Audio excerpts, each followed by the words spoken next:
Joined by head coach Nicole Woods following UNCW's tough 70-56 loss against Elon tonight. Coach, a very slow start, just kind of too much of a hole you guys dug yourselves into and just couldn't quite get out of it. Late comeback attempt, fell short. Your statements about this one? Yeah, we weren't ready to play. And when your team isn't ready to play, it's the coach's fault. And so it's my fault that we weren't ready. We were dead leg the whole first half, just very much stuck in mud, I felt like. And I didn't prepare them in practice well enough to be able to get out there and play a team like Elon that gets up and down the way that they do. So that's on me, number one.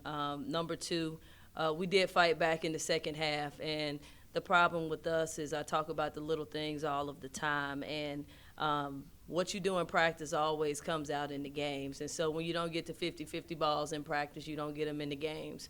When you don't box out when we're down, I think 7 or 8, and they get the offensive rebound, that translates. When we give up an and one after we cut it to under double digits, those things. I know players think a lot of times coaches just are, harping on those things just to say something, but it matters. And when we got back in the game, we never got over the hump.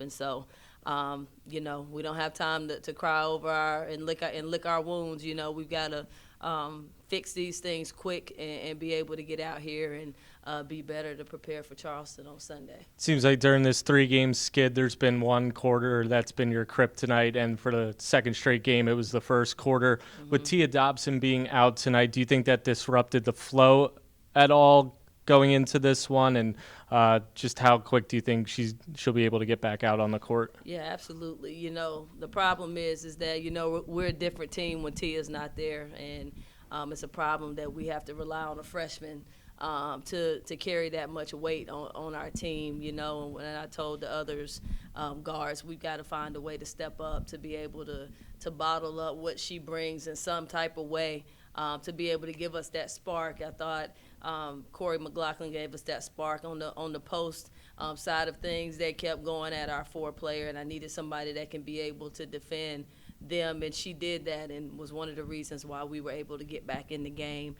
Finley Lohan, I thought, played some good minutes as well, and so we just got to keep building upon that. And at the end of the day, we're now in these last 7 games playing the top, the top half of the conference, and so if you want to be the best, you got to beat them, and we got to figure out a way to be better. At the start of this month, y'all were 12-10. The vibes were high. We were talking about your best season since 2019. Mm-hmm. Since then, a 3-game skid. Like you mentioned it then. You've talked about it now. This is the toughest stretch of y'all's schedule. You're playing some of the best teams in the conference. Based on this 3-game skid, what is your message to your players overall?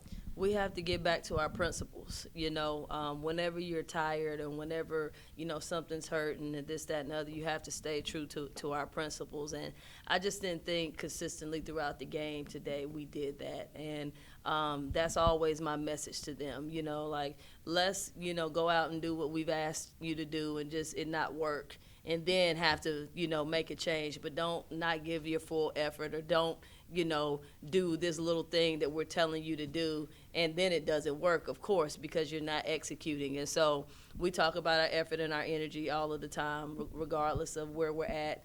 We talk about rebounding all the time and the 50-50 balls, and those are the difference for us right now.